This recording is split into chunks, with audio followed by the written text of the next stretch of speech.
OFW Horror Stories.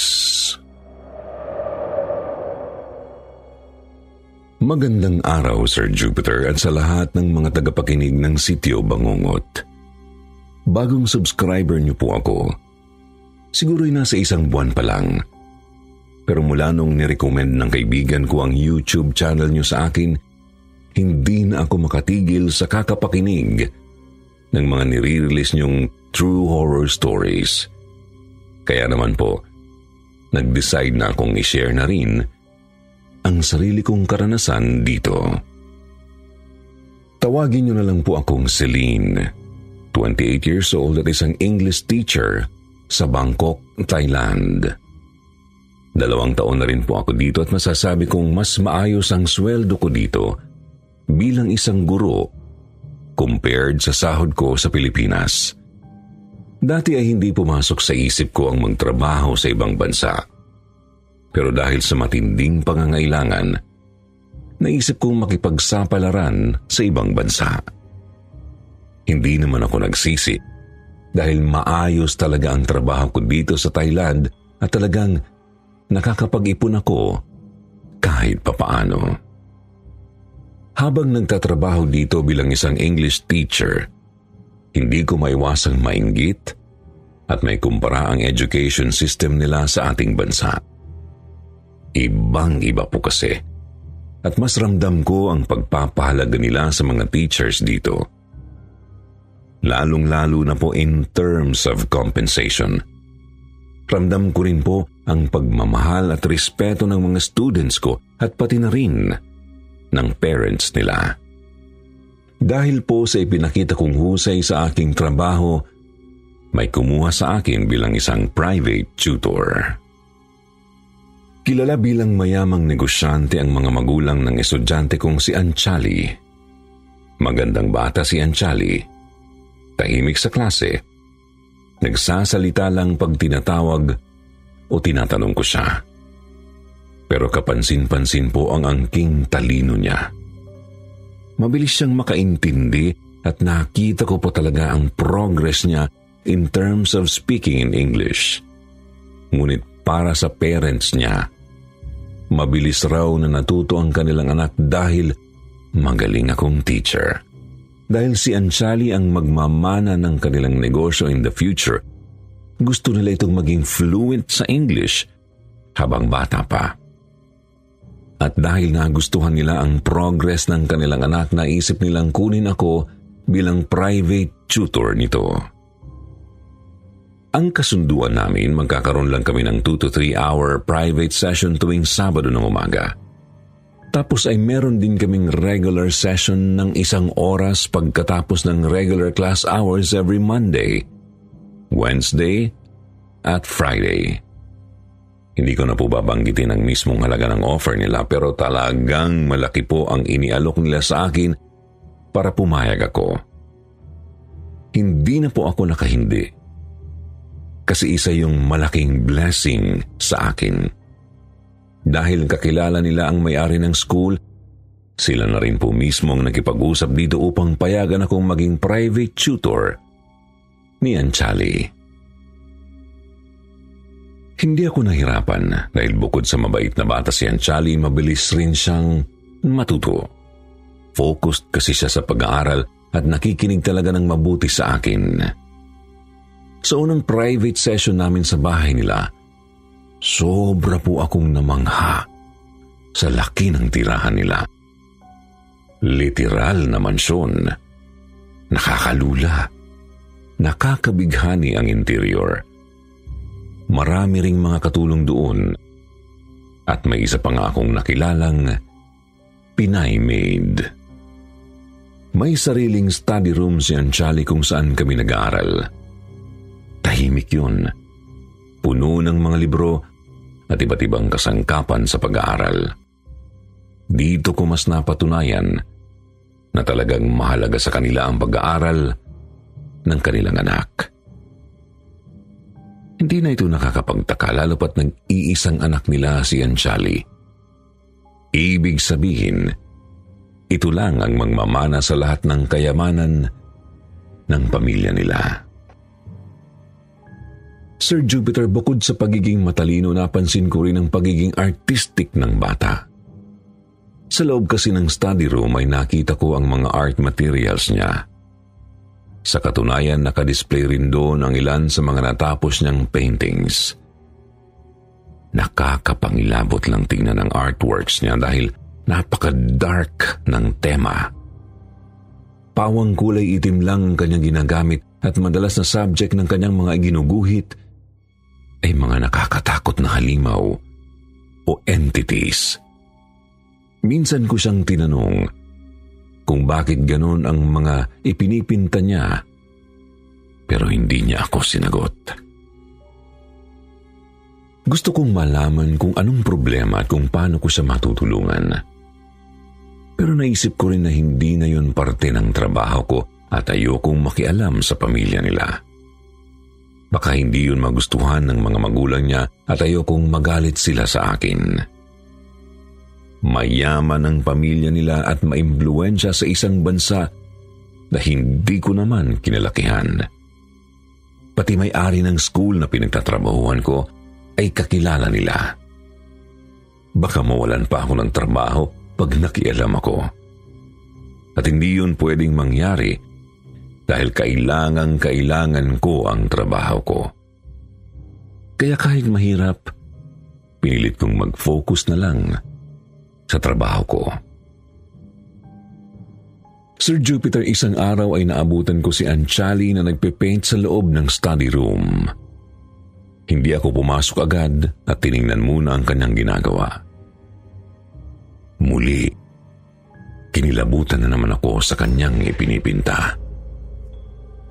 Isang malaking anino na may sungay at buntot. Puro itim ang makikita mo sa painting. Alam ko na isang expression ang art, pero gusto ko ring malaman kung bakit yun ang naisip nitong gawin. Hindi pa man ako nakakapagsalita ay narinig ko na ang boses ni Anchali. Binati niya ako. Nakatalikod pa rin siya sa akin at focused sa ginagawa. Nakakapagtaka na nalaman niyang nandun ako. Binati ko na rin siya at nilapitan. Napansin ko na parang maganda ang mood niya ng umagang yun. Bagya siyang nakangiti habang nagpipaint.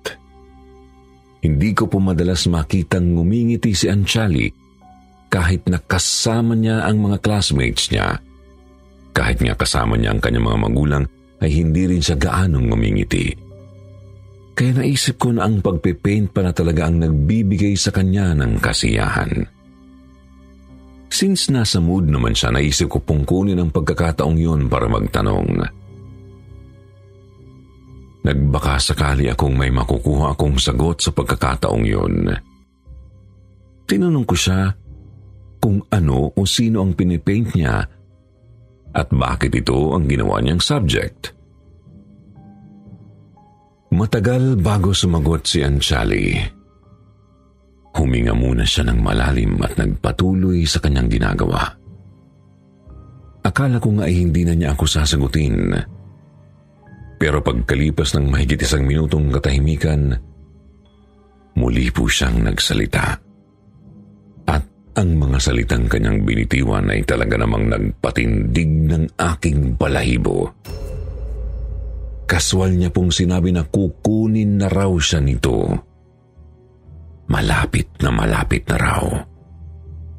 Konting panahon na lang ang hihintayin niya.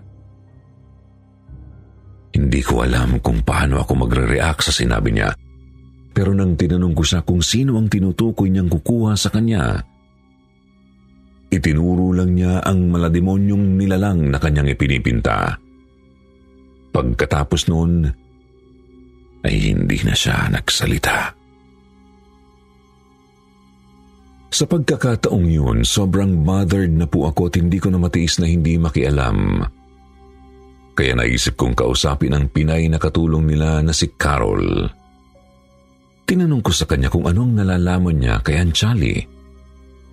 Ikinuwento ko rin sa kanya ang tungkol sa mga paintings ng bata at ang sinabi nito sa akin kanina. kagaya ko pala. Ayaw ring makialam ng mga katulong sa mansyon dahil natatakot sila sa kanilang amo. May isang katulong raw ang nasisante nang sabihin ito sa kanilang mga amo ang tungkol sa mga paintings ni Anchali. Naggalit raw ang mga magulang ng bata kasi parang pinapalabas daw ng katulong na may diferensya sa pag-iisip ang anak nila. Ilang beses daw nakiusap ang nasabing katulong na wag sisantihin pero hindi naawa ang kanilang amo.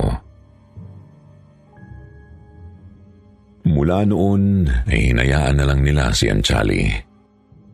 Naaawa daw sila sa bata at naniniwala rin silang kailangan nito ng tulong. Pero wala naman silang magawa dahil ayaw nilang mawalan ng trabaho. Dati raw ay mabait si Anchali at palangiti. Lagi pa nga raw sila nitong binabati. Madaldal raw ito at kahit sino ay kinakausap. Pero nagbago ang lahat nang bigla itong naglaho. Nang sunduin ito ng driver nito sa school, wala na raw si Anchali doon. Walang kahit na sino ang nakakaalam kung nasan ito. Kahit ilang beses nilang hinalungkat ang CCTV footage, hindi pa rin nila nalaman kung nasaan ito. Misteryoso raw ang naging pagkawala ng bata. Kaagad na ipinahanap si Anchali ng kanyang mga magulang. Humingi sila ng tulong sa pulisya at kumuha pa raw ang mga ito ng private investigators upang makatulong sa paghahanap. Ginamit raw talaga ng mga magulang nito ang kanilang pera at koneksyon. Sa kabila noon, hindi pa rin daw naging madali ang paghahanap nila kay Anchali. Lumipas ang ilang linggo at hindi pa rin nila natatagpuan ang bata. Sobrang stressed na ang kanyang mga magulang at para bang sa mga katulong ibinubuntun ng mga ito ang frustrations. Ilang beses raw silang napagalitan ng kanilang mga amo nung panahong yun. Hanggang sa nakatanggap sila ng magandang balita. Sa wakas ay natagpuan na si Anchali. Nakita raw ito sa isang lumang gusali. Umuulan noon at nagpapasilong ang bata sa lugar na yun. Ilang beses nilang sinubukang kausapin ang bata para malaman kung saan ito nagpunta, pero ayaw nitong sumagot. Hanggang sa sumuko na lang ang mga magulang nito.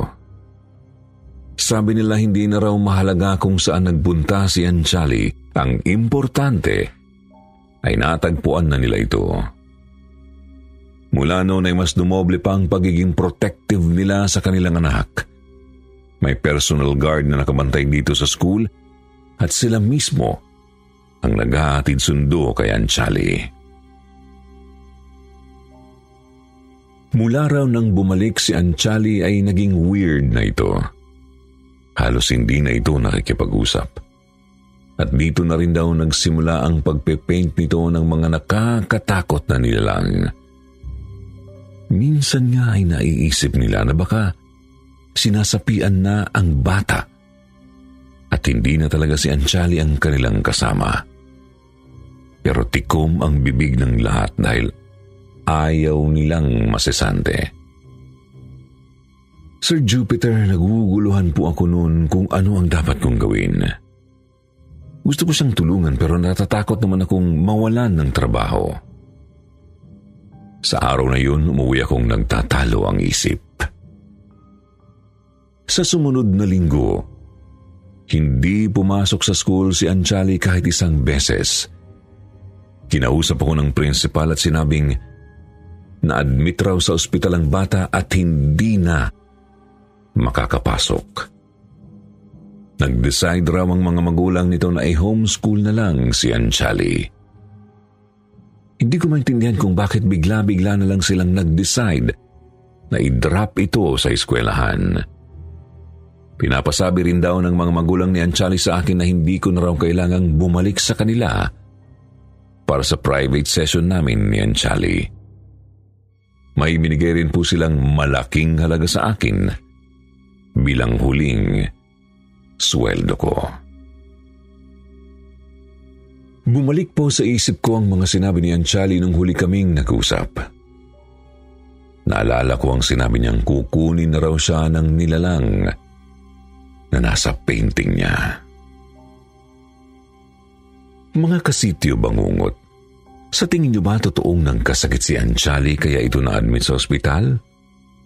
O baka nagkatotoo na ang sinabi niya at kinuha na siya ng demonyong nasa painting niya? At ano kayang nangyari sa kanya nung bigla na lang siyang naglaho? 5 buwan na rin ang nakakalipas pero hindi pa rin siya mawala sa isip ko. Wala na akong balita tungkol sa kanya o sa kanyang pamilya. Hindi ko alam kung buhay pa ba siya. Ayoko na rin namang makialam dahil importante sa akin ang trabaho ko. Pero ayaw akong patahimikin ang curiosity at pag-aalala ko. Sana ay matulungan niyo akong maliwanagan ang isip ko. Babasahin ko po isa-isa ang inyong comments. Thank you at God bless sa ating lahat.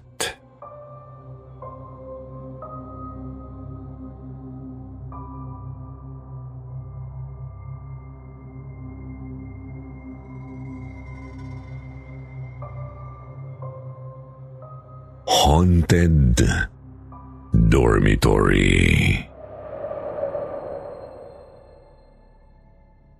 Isang mapagpalang araw po sa inyo, Sir Jupiter, pati na rin po sa mga kapwa ko listeners ng Sitio Bangungot. Isa po ako sa mga OFW listeners nyo at ginagawa ko pong libangan ng pakikinig sa inyong mga content. Mahilig kasi talaga ako sa mga kwentong katatakutan mula pa noong bata ako. Kaya lang na-realize ko na iba pala pag naranasan mo na ito sa totoong buhay. Ni sa hinaga pa hindi ko po in-expect na magkakaroon ako ng pang-horror na karanasan sa buong buhay ko. At sa ibang bansa ko pa talaga ito naranasan. Tawagin niyo na lang po akong Jimmy. 40 years old, Tubong, Cavite. At ang kwentong ibabahagi ko sa inyo ay nangyari 7 years ago. Ito po ay nung nagtatrabaho ako bilang isang OFW sa Fukushima, Japan. Na-assign po ako sa isang convenience store doon. Kahit na mabigat sa loob ko na iwan ang aking asawa at 2 anak, kailangan kong magsakripisyo para magkaroon kami ng mas magandang buhay. Kaya naman po nung nagbukas ang isang pintuan upang makapag-abroad ako, hindi ko na ito pinalagpas. Marami ang nangangarap na makapagtrabaho sa Japan kaya ayokong sayangin ang opportunity. Sobrang nakakamangha ang kalinisan ng kanilang bansa. Peaceful at disiplinado ang mga tao. Ni minsan na hindi po ako nagkaroon ng bastos na customer sa pinagtatrabahuan kong convenience store. Napakabait rin ng aking amo at palaging tinatanong kung okay lang ba ako. Medyo nakakapagod ang trabaho ko doon pero masaya naman ako kahit papano. Ayokong magreklamo dahil para sa akin, swerte ako sa trabaho ko. Malaki ang sweldo at saka mabait pa ang amo. Kahit papaano ay marami rin akong naipundar sa Pilipinas. Regular akong nakakapagpadala ng pera para sa pamilya ko at nakakapag-ipon rin ako. Libre rin ang tinitirhan kong dorm na pwede kong lakarin mula sa convenience store. Nasa 8 to 10 minutes na lakaran lang. Mabuti na rin yun at nakakapag-exercise ako. Nasa isang 5-story building po ang dorm na aking tinitirhan, Sir Jupiter. Nasa 3rd floor po ako. Simple lang po ang structure noon. Hindi magarbo, pero hindi rin naman pangit tingnan. Tsaka hindi na rin naman yun ang mahalaga sa akin. Ang importante kasi, libre ang tirahan ko. Malaking tipid rin yun sa akin. Tsaka komportable naman ako sa dorm ko, kaya wala akong mairereklamo. Maliit lang ang dorm ko. Kasya lang ang isang kama. Maliit na mesang kainan at ang maliit na cabinet. Mayroon din akong isang maliit na banyo sa loob. Pang isang tao lang talaga. Pero ayos lang. Nakakahinga naman ako at nakakagalaw na maayos. Okay na rin yun sa akin dahil maliit lang ang lilinisin ko. Sakto dahil palagi akong busy sa trabaho at pagka-uwi sa dorm, puyat na ako. Trabaho at dorm lang ang routine ko, Sir Jupiter. Minsan ay pinagbibigyan ko ang mga kapwa Pinoy na gumala at uminom. Pero mas pinipili ko pa rin magpahinga sa day off ko. Maayos naman ang lahat sa pananatili ko sa Japan. Pero nag-umpisa po itong magbago nung tumungtong ang buwan ng Marso. Napansin ko na may mga nagtatakbuhan sa labas ng kwarto ko. Nakakapagtaka dahil ang alam ko, 2 lang kaming nakatira sa 3rd floor.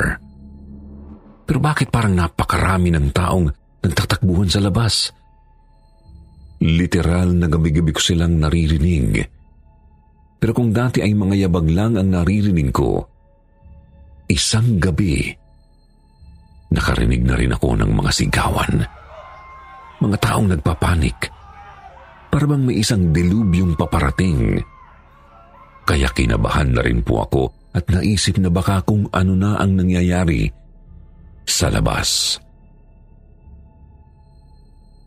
Binuksan ko ang pintuan at laking gulat ko nang wala akong makitang kahit sino.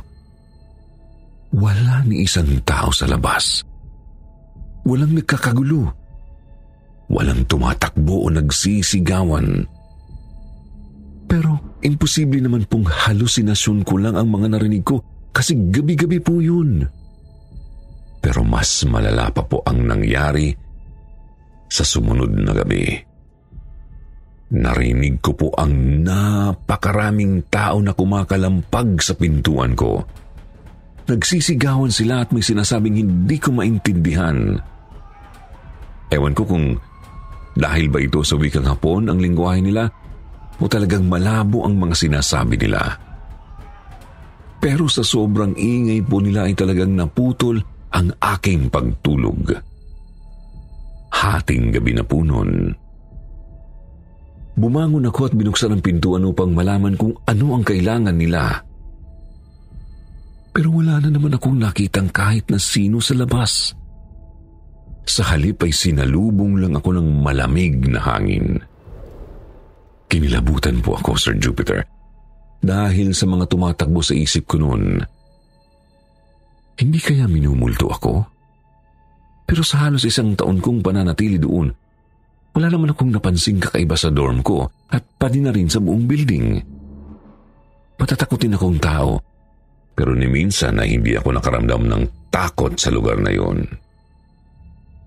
Hindi na ako makatulog ng maayos dahil sa takot. Hindi na ako mapakali tuwing nasa loob ako ng dorm, Sir Jupiter. Isang araw may matandang customer akong nakausap sa convenience store. Dahil marunong na rin naman ako magsalita ng Japanese kahit papano, naintindihan ko ang mga sinabi niya. Kinumusta niya ako. Nakatira pala siya sa malapit sa building na kinaroroonan ng dorm ko. At minsan raw ay nakikita niya akong pumapasok doon. Sabi ko sa kanya okay lang ako. Kahit na ang totoo hindi naman talaga. Hanggang sa naikwento niyang may mga kaluluwa raw na nagpaparamdam doon tuwing dumarating ang buwan ng Marso. Iilan na raw sa mga tenants doon ang umalis dahil sa takot. Ang iba naman daw ay nasanay na lang. Mabuti na lang at walang ibang customers ng oras na yun kaya mas nakapag-usap kami ng matagal. Itinanong ko sa kanya ang kwento sa likod ng building na yon. Ayon sa kanya, isa raw ang gusaling yun sa mga nasira nung nagkaroon ng isang napakalaking tsunami sa Japan noong 2011. Kinilabutan po ako, Sir Jupiter, dahil naaalala ko po ang dilubyong sinapit ng kanilang bansa noon. Nakita ko yun sa TV at nakakatakot ang mga footages na inilabas noon. Marami ang namatay at maraming mga ari-arian ang napinsala. Ang ilan sa mga establishments ay hindi na nakarecover. May mga sirang buildings na tuluyan ang inabandona ng mga may-ari dahil hindi na nila kaya pang ayusin. Pero ang building na kinaroroonan ng dorm ko, sinikap daw talaga itong ipaayos ng may-ari. Hindi man ito kasing ganda ng dati, at least daw ay operational pa rin at nagiging source of income pa rin ng may-ari. Pero marami raw ang mga nasawi sa loob ng gusaling yun. May mga natrap, may mga tumalon at may ibang sumuko na at mas piniling mamatay sa loob. Maraming bangkay raw ang natagpuan sa building at hanggang ngayon raw, hindi pa rin mapakali ang kaluluwa ng mga nasawi sa tsunami noong 2011. Tuwing sasapit ang buwan ng Marso, nakakarinig ang mga tenants ng mga nagtatakbuhan sa pasilyo. May mga nagsisigawan at umiiyak. Pero kinilabutan siya nang sabihin ko sa kanyang na-experience kung kinakalampag nila ang pintuan ng kwarto ko. Dahil po dun, ang sabi niya sa akin ay magdasal raw ako gabi-gabi. Palagi ko naman po yung ginagawa, pero sa pagkakataong yun, itinuon ko ang aking pagdarasal para sa mga kaluluwa sa building na yun. Hanggang isang gabi, nakarinig na naman ako ng mga kumakatok sa pintuan ko. Dala ang aking rosaryo, tinapangan ko ang aking sarili at binuksan ang pintuan. Lumabas ako at iginala ang paningin sa paligid at nakita ko po sa pinakadulo ng hallway, patay sindi ang ilaw. Nakatayo ang isang pamilya. Isang matangkad na lalaki, isang payat na babae, at dalawang mga babaeng anak. Napakaputla ng kanilang hitsura, nandidilat ang mga mata, parang nabubulok ang katawan at basang-basa sa tubig. Mabilis akong bumalik sa loob ng kwarto at nag-sign of the cross. Hindi ako nakatulog sa buong magdamag dahil sa takot. Kinabukasan ay sinabi ko na sa amo ko ang tungkol sa mga nakakatakot na karanasan ko sa dorm. Sa mismong araw din na yun ay inilipat niya ako sa ibang lugar. May kakilala rin kasi siyang may pag-aaring maliit na apartment. Medyo malayo yun sa convenience store, pero walking distance pa rin naman. Mas mabuti na rin yun kesa naman magtiis ako sa takot. Laking pasasalamat ko't napakabait ng amo ko at naniwala siya agad sa akin.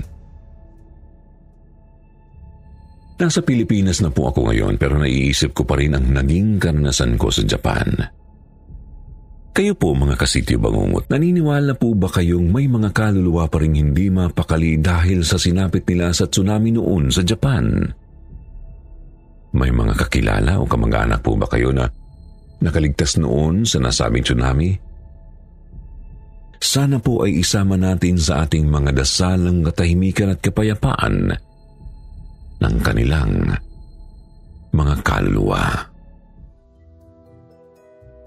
Shout out portion na naman tayo mga kaibigan. Shout out kay Tessa Aguilar, Bobby Ong Sueco, Kilabot King, Athena Lee, Irish Spring, Bing Liane, Mayumi Makisig, Roda Lopez, Lay Mendoza, at Mary Rose Tadea. Basahin naman natin ang ilan sa magagandang comment mula kina Imelda Kulokar at Mayumi Makisig.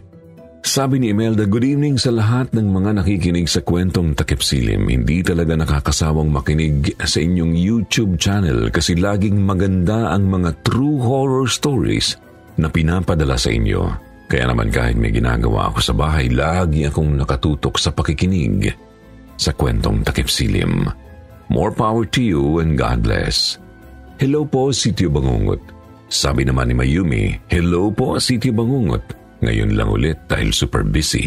Thank you po. Di kayo nagsasawa sa pagbibigay buhay sa mga magagandang kwento at karanasan ng mga sender.